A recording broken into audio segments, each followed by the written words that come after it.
Quem é a família que se diz dona da Vila de Jericoacoara, um dos destinos turísticos mais famosos do Brasil? E por que os documentos que ela apresenta mostram sobreposição de terras, como se Jeri tivesse 2 andares? Nós fomos atrás e constatamos que o clã Machado já foi ainda mais poderoso no Ceará.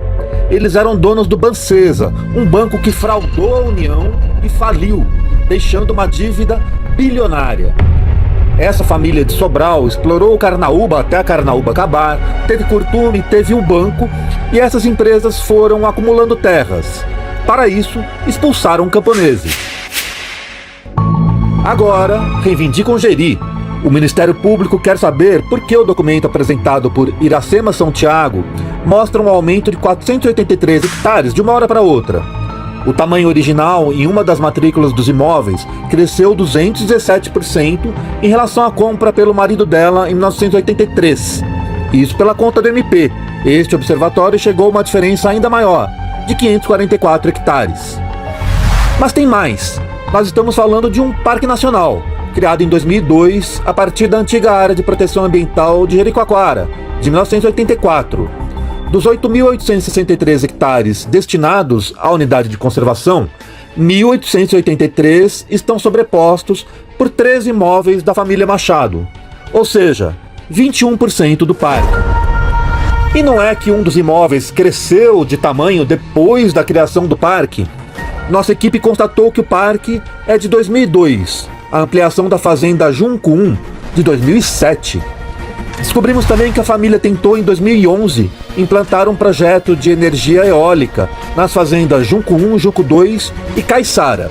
Seria uma parceria entre a francesa Voltalia e a Companhia Hidrelétrica do São Francisco, a Chesf, do grupo Eletrobras.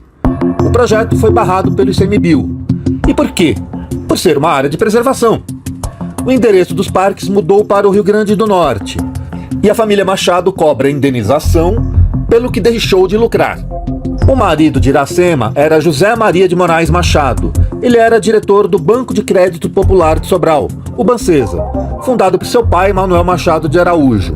O banco foi liquidado pelo Banco Central em 1995. Seus diretores denunciados por apropriação indébita. Motivo: o banco angariava tributos federais sem repassá-los para a União.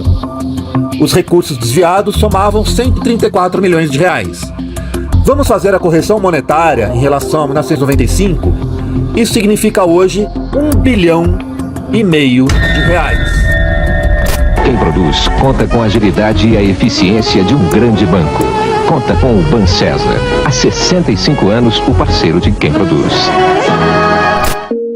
José Maria e Iracema se divorciaram no mesmo ano da liquidação do Bancesa.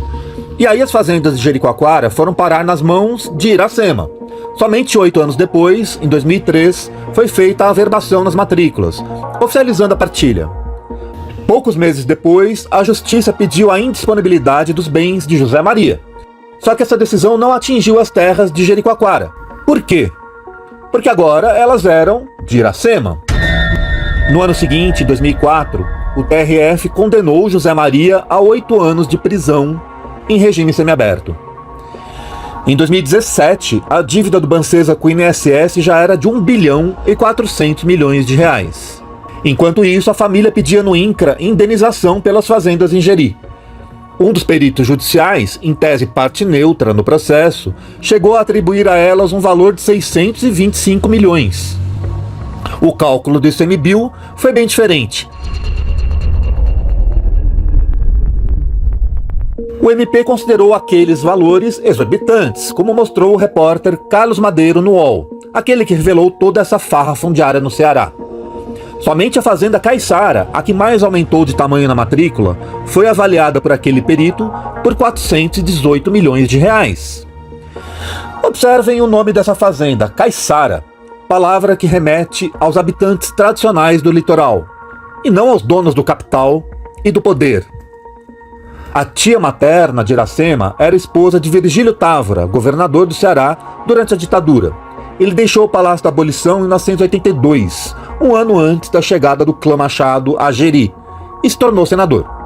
Nessa mesma época, Governo Figueiredo, outro ex-governador, Flávio Marcílio, era o presidente da Câmara dos Deputados. Ele era tio de Iracema, assim como o arenista Alberto Silva, que governou 2 vezes o Piauí.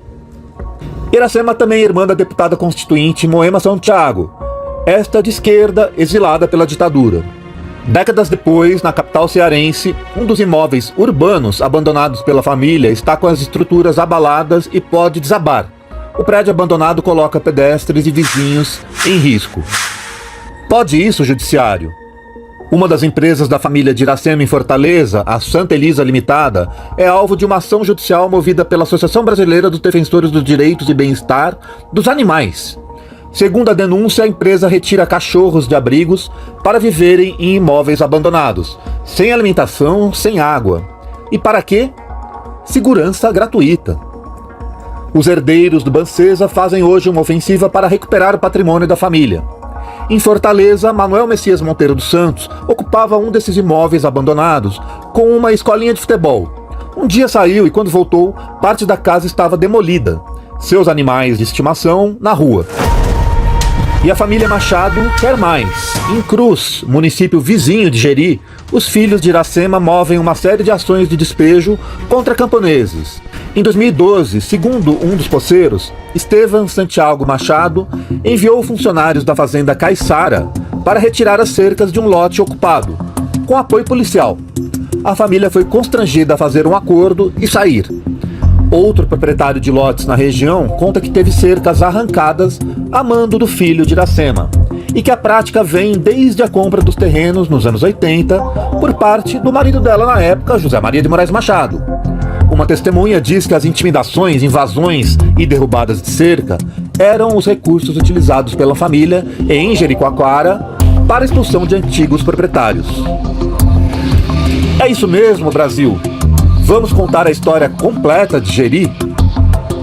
Nós estamos em um país onde indígenas que foram expulsos de suas terras brigam pelo direito de reivindicar essas terras, caso não estivessem ali exatamente no ano de 1988, porque tinham sido expulsos. Essa é a lógica do marco temporal em discussão no Supremo, uma das bandeiras da bancada ruralista para barrar os direitos dos povos originários e para que nossas elites agrárias prossigam em seu expansionismo racista. O povo Tremembé, por exemplo, ocupava todo o litoral oeste do Ceará e hoje vive restrito a 4 terras indígenas. Elas somam 12 mil hectares, metade da área de Jericoacoara. Apenas 2 foram demarcadas. E este é o mesmo país onde uma família de banqueiros falidos aparece décadas depois e se diz dona do nosso litoral. Aceita uma fatia menor dessa terra e fica parecendo que está tudo certo. E que os atuais moradores, os pescadores, os trabalhadores que fizeram aquela comunidade devem aceitar, sem reclamar. Todos nós teríamos de fazer cara de paisagem. Detalhe, quando os portugueses invadiram o Brasil, aquela terra era dos Tremembé e não de banqueiros. De olho no litoral, de olho no território, de olho nos ruralistas. Em nota enviada à reportagem, a família informa que, pelo acordo firmado com o governo do Ceará, Iracema Santiago receberia apenas 4% das terras a que teria direito, e que os moradores, comerciantes e empresários de Jericoacoara não serão afetados. Sobre a falência do Bancesa, a família informa que Iracema e José Maria Machado se separaram de fato em 1989 e que não há relação entre ela e a falência do Bancesa. Em relação à unificação das matrículas de Jeri, a família afirma ter havido uma correção de medidas e prossegue. A divergência em medidas é perfeitamente explicável, dada a ausência de tecnologia na época.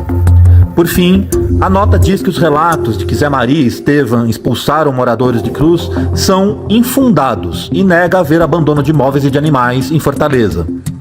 A resposta está disponível na íntegra em nosso site.